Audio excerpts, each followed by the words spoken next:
Hello everyone, कैसे हैं आप सब। आशा करती हूँ आप सभी स्वस्थ होंगे और अपने अपने लक्ष्य की प्राप्ति में निरंतर लगे होंगे। आज की क्लास में मित्रों हम सभी पढ़ने वाले हैं प्रगतिवाद। प्रगतिवाद से मोस्ट इम्पॉर्टेंट प्रश्नों को सॉल्व करेंगे और उसके साथ साथ प्रगतिवाद से संबंधित जो मुख्य तथ्य हैं उन सभी को हम सभी पढ़ेंगे, जिससे हमारा रिवीजन हो जाएगा, जिससे उनसे बनने वाले प्रश्न हमारे गलत ना हो।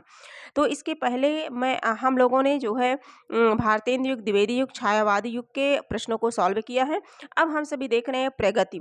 बताना चाहूंगी कि यदि आप यूपी, टीजीटी, पीजीटी, बिहार शिक्षक भर्ती, टीआरई 4.0 और जीआईसी प्रयोक्ता परीक्षा, यूपी टेट, टेस्ट टेट, यानी कि यदि आप कॉम्पिटिटिव एग्जाम की तैयारी में लगे हुए हैं तो हिंदी जहाँ से प्रश्न बनता है, हिंदी जिसमें आती है, उन सभी के लिए मोस्ट इम्पॉर्टेंट क्लास है। हम अपने प्रश्नों पर चलते हैं। हमारा जो प्रश्न है, प्रश्न संख्या 1 है प्रगतिवाद का। पहला प्रश्न है, जनता मुझसे पूछ रही है क्या बतलाऊं, जन कवि हूं मैं साफ कहूंगा क्यों हकलाऊं। पंक्तियां किसकी हैं? तो ऑप्शन ए है रामविलास शर्मा, बी है नागार्जुन, सी है रांगे राघव और डी है भवानी प्रसाद मिश्र। चारों ऑप्शन में से हमें बताना है कि ये हमारा जो प्रश्न है, ये जो पंक्तियां हैं वो किसकी हैं। तो शायद आप सभी आंसर दे पा रहे होंगे ज़्यादा समय ना लेते हुए, क्योंकि चर्चित पंक्ति है तो सभी परिचित होंगे इससे। नागार्जुन की है। करेक्ट आंसर हमारा क्या बन जाएगा? बी बनेगा। नागार्जुन की पंक्तियां हैं। ठीक है, यहाँ जो है बी हो जाएगा। नागार्जुन की पंक्तियां हैं। कुछ मुख्य तथ्यों को मैंने यहाँ सम्मिलित किया है, इन्हें हम सभी देख लेते हैं। यह कविता प्रगतिवाद के सलाहकार पुरुष कहे जाने वाले नागार्जुन की है। संस्कृत और मैथिली में ये यात्री के नाम से लिखते थे। कुछ हम सभी देखते हैं। आगे हम सभी देखेंगे कि जो है जो पंक्तियां हैं, रोजी रोटी हक की बातें जो मुंह पर लगाएगा, कोई भी हो निश्चय ही वह कम्युनिस्ट कहलाएगा। 5 पूत भारत माता के, दुश्मन था खूंखार, गोली खाकर एक मर गया बाकी रह गए 4। तो ये सारी पंक्तियां किसकी हैं? ये सारी पंक्तियां हैं जो है नागार्जुन की हैं। ठीक है, अगले प्रश्न पर हम चलेंगे। निम्नलिखित में से कौन सा काव्य संग्रह नागार्जुन का नहीं है? कौन सा काव्य संग्रह नागार्जुन का नहीं है? आगे हम सभी देखेंगे। युग की गंगा ऑप्शन देखेंगे। बी है युग धारा, सी है प्यासी पथराई आंखें और डी है तुमने कहा था। तुमने कहा था, है ना। तो इसका जो करेक्ट आंसर होगा प्रश्न संख्या 2। प्रश्न संख्या 2 का करेक्ट आंसर क्या होगा? जैसे युग की गंगा जो है, ये केदारनाथ अग्रवाल की रचना दिख रही है। किसकी है? केदारनाथ अग्रवाल की है। युग की गंगा केदारनाथ अग्रवाल जी की है। ठीक है, केदारनाथ अग्रवाल जी की है। और युगधारा प्यासी पतराई आंखें तुमने कहा था और नागार्जुन की है। अब यहीं पर था उसने कहा था। उसने कहा था किसकी है? कमेंट बॉक्स में जरूर बताइएगा कि उसने कहा था किसकी रचना। बहुत चर्चित, बहुत फेमस है और ये परीक्षा में कई बार आई है और आगे भी आती रहेगी। उसने कहा था, है ना, बुद्धू का कांटा। आगे आप सभी जान रहे हैं और आंसर में ज़रूर बताइएगा कि उसने कहा था किसकी है।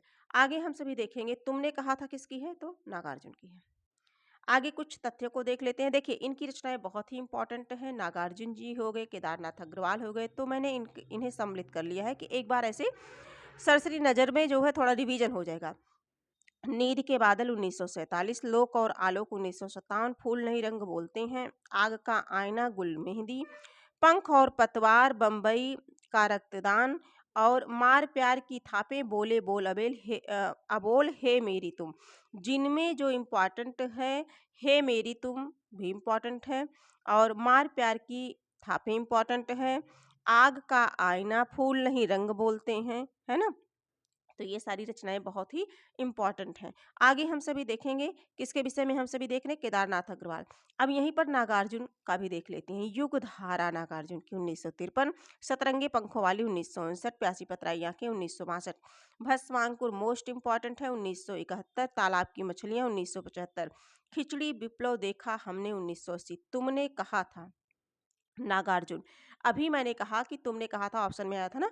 हाँ, नागार्जुन। हजार हजार बाहों वाली, पुरानी जूतियों का कोरस। ये सारी रचनाएं किसकी हैं? नागार्जुन की हैं। प्रश्न संख्या 3 देखेंगे। प्रगतिवाद आंदोलन के सैनिक रूप का उल्लेख किस साहित्यकार ने किया? ऑप्शन ए है प्रेमचंद्र, बी है मुक्तिबोध, सी है अज्ञे और डी है नागार्जुन। प्रश्न संख्या 3, तो इसका करेक्ट आंसर हो जाएगा मुक्तिबोध। क्या हो जाएगा? मुक्तिबोध। अगले प्रश्न पर चलते हैं हम सभी। हाँ, मुक्तिबोध है और थोड़ा सा देख लेते हैं डिटेल में। सामान्यतः कहा जाता है कि मजदूर वर्ग, दलित वर्ग एवं कृषक वर्ग को दृष्टि में रख करके जो साहित्य की रचना रचा गया उसे ही क्या कहते हैं? प्रगतिवाद कहा जाता है। कुछ आचार्यों के हिसाब से देख लेते हैं। अ, इतिहासकारों के अकॉर्डिंग बच्चन सिंह के अनुसार प्रारंभ में इस काव्य को प्रगतिशील काव्य भी कहा जाता था। इसके लिए प्रगतिवाद शब्द का सर्वप्रथम प्रयोग 1942 में मुक्तिबोध ने अपने लेख प्रगतिवाद एक दृष्टि में किया। ठीक है, इंपॉर्टेंट था ये। प्रश्न संख्या 4, तुम्हें सौंपता हूँ किसकी काव्य संग्रह है? प्रश्न संख्या 4, तुम्हें सौंपता हूँ। ऑप्शन ए है नागार्जुन, बी है शमशेर सिंह केदारनाथ अग्रवाल और डी है त्रिलोचन। प्रश्न संख्या 4, तो इसका करेक्ट आंसर हो जाएगा त्रिलोचन। तुम्हें सौंपता हूँ, अर्घान है ना, ये सभी रचनाएं किसकी हैं? त्रिलोचन की हैं। अब देख लेते हैं। देखिए जो त्रिलोचन है, त्रिलोचन शास्त्री का कविता संग्रह है तुम्हें सौंपता हूँ। त्रिलोचन शास्त्री का जन्म 1917 ईस्वी में सुल्तानपुर उत्तर प्रदेश में और निधन 1907 ईस्वी में गाजियाबाद में हुआ था। इनकी जो रचना है इंपॉर्टेंट, ताप के ताए हुए दिन 1980 में प्रकाशित काव्य संग्रह के लिए इन्हें 1981 में साहित्य अकादमी पुरस्कार मिला। तो जिस रचना पर जो है पुरस्कार मिलता है, ज्ञानपीठ पुरस्कार चाहे चाहे जो भी पुरस्कार हो, साहित्य अकादमी हो गया, सरस्वती, जो भी हो अगर मिलता है तो वो रचना अपने आप में बहुत इंपॉर्टेंट हो जाती है, ये बात सभी जानते हैं। तो ताप के ताए हुए दिन, जीने की कला कविता संग्रह, देश काल कहानी संग्रह इनकी अन्य रचनाएं हैं। इन्हें आधुनिक हिंदी कविता की प्रगतिशील त्रयी में नागार्जुन, केदारनाथ अग्रवाल के साथ तीसरा प्रमुख माना जाता है। यानी कि अगर बात किया जाए कि प्रगतिशील त्रयी में कौन कौन है, तो नागार्जुन है, केदारनाथ अग्रवाल है और इसके बाद कौन है? त्रिलोचन है। हाँ, ध्यान देंगे कि ये यूपी टीजीटी 2021 का बना हुआ प्रश्न है, तो यहाँ से तथ्य इंपॉर्टेंट हैं ये सारी चीजें। प्रश्न संख्या 5 देखेंगे, नीत के बादल काव्य संग्रह के लेखक कौन है? ऑप्शन ए है नागार्जुन, बी है अज्ञे, सी है भवानी प्रसाद मिश्र और डी है केदारनाथ अग्रवाल। प्रश्न संख्या 5, 5 का करेक्ट आंसर बताना है। तो नींद के बादल केदारनाथ अग्रवाल की है, तो हमारा करेक्ट आंसर क्या हो जाएगा? डी। आगे देखते हैं, नींद के बादल किसकी रचना है? केदारनाथ अग्रवाल की है। नींद के बादल कब की है? 1947 की काव्य संग्रह है। प्रश्न संख्या 6, वह चिड़िया जो कविता के रचयिता हैं, वह चिड़िया जो कविता के रचयिता है? कुंवर नारायण, सुमित्रा नंदन पंत, सुभद्रा कुमारी चौहान, केदारनाथ अग्रवाल। प्रश्न संख्या 6, तो वह चिड़िया जो केदारनाथ अग्रवाल की है, यानी कि करेक्ट आंसर हमारा डी बनेगा, वह चिड़िया जो केदारनाथ अग्रवाल की है। और सुभद्रा कुमारी चौहान की काव्य संग्रह यही देख लेते हैं, मुकुल, त्रिधारा, बिखरे मोती, उन्मादिनी, सीधे साधे चित्र, है ना।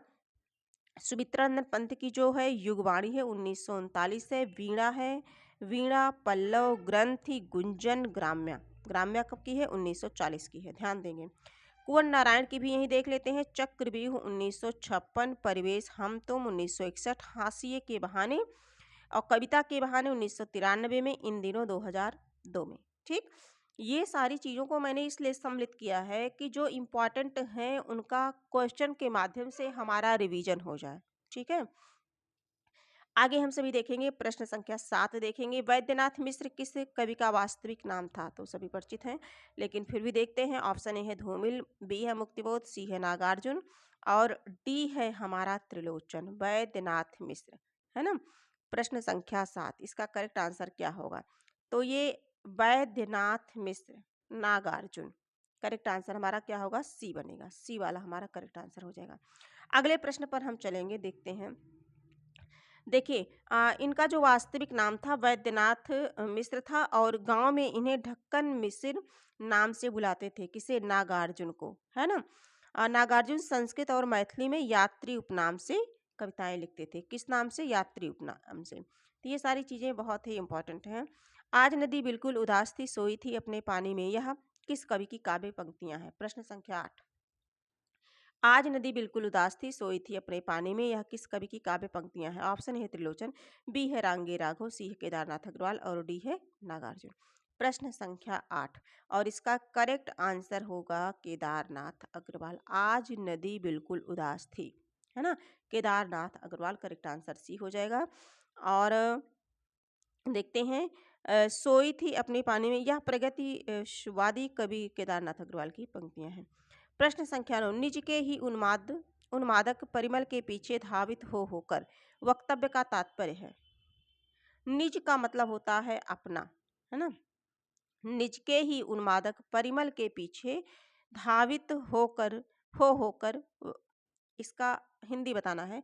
अपने ही बनेगा बेगाना हो जाना, मादक पदार्थ सेवन करने से प्रमत्त हो जाना, पगलाए फिरते रहना, अपनी ही अंतःशक्ति को ना समझ पाने से व्यर्थ भटकना। प्रश्न संख्या जो है ये शायद 9 है ना। हाँ, प्रश्न संख्या 9, इसका करेक्ट आंसर क्या होगा? तो इस ये डी हो जाएगा। अपनी ही अंतःशक्ति के पीछे अंतःशक्ति को ना समझ पाने से व्यर्थ भटकना, है ना। अपने ही अंतःशक्ति को ना समझ पाने से व्यर्थ भटकना, तो करेक्ट आंसर डी हो जाएगा। अगले प्रश्न, और ये ली गई कहाँ से है? बादल को घिरते देखा, नागार्जुन की रचना है बादल को घिरते देखा, वहीं से ली गई है। अगले प्रश्न पर चलते हैं। प्रश्न संख्या 10, फूल नहीं रंग बोलते हैं किसका कविता संग्रह है? फूल नहीं रंग बोलते हैं। ऑप्शन है रांगे रागो, बी है सुमन, सी है नागार्जुन, डी है केदारनाथ अग्रवाल। फूल नहीं रंग बोलते हैं, अभी ये रचना हम लोगों ने पढ़ी थी, है ना। तो केदारनाथ अग्रवाल की है। फूल नहीं रंग बोलते हैं किसकी है? केदारनाथ अग्रवाल। तो डी वाला ऑप्शन हमारा क्या हो जाएगा? सही हो जाएगा। देखिए, आज की क्लास में हम लोगों ने कितने प्रश्नों को देखा? तो हम लोगों ने 10 प्रश्नों को देखा, और 10 प्रश्नों के साथ इम्पॉर्टेंट तथ्यों को देखा, है ना। जितने प्रश्न थे और उनके साथ जितने इम्पॉर्टेंट क्वेश्चन बनने वाले थे, उन सभी को हम लोगों ने देखा। और इसके साथ साथ प्रियंका हिंदी एकेडमी चैनल पर आप सभी को जो है एक क्लास मिलती है साहित्य से संबंधित टॉपिक वाइज प्रश्नोत्तरी, मात्र 10 प्रश्न और उसके साथ महत्वपूर्ण तथ्य। और इसके साथ साथ एक क्लास आपको और जो है दी जा रही है सुबह, यानी कि मॉर्निंग में 7 बजे दी जा रही है। 7 बजे, वो है व्याकरण। और ये जो व्याकरण है यूपी टेट, एस टेट या टीजीटी पीजीटी, यानी कि सभी के लिए है। हिंदी व्याकरण है, सभी के लिए है। इसमें भी हम सभी टॉपिक वाइज प्रश्नोत्तरी कर रहे हैं। और इसमें हम सभी जो है संधि कंप्लीट कर चुके हैं। और आज की क्लास में हम लोग समास देखेंगे, यानी कि अगला टॉपिक जो होगा हमारा समास। तो जो भी भाई बहन हैं हमारे सहयोगी मित्र, जो भी हैं हमारे प्रतियोगी भाई बहन, वो यदि इस क्लास को देखना चाहते हैं तो उन्हें मिल जाएगी कम समय में। कम समय में अधिक से अधिक तथ्य और मोस्ट इम्पॉर्टेंट क्वेश्चन। और मैं पूरी गारंटी के साथ कहती हूँ, यदि आप ये क्लास देखेंगे तो इसमें से हूबहू प्रश्न आपको परीक्षा में अवश्य देखने को मिलेंगे। तो ये क्लास सभी के लिए बहुत ही उपयोगी है। आप इसे लाइक सब्सक्राइब करना ना भूलें। आज के लिए ही इतना ही, और फिर हम मिलेंगे कुछ महत्वपूर्ण प्रश्नों के साथ, ऐसे ही कुछ महत्वपूर्ण तथ्यों के साथ। तब तक के लिए धन्यवाद।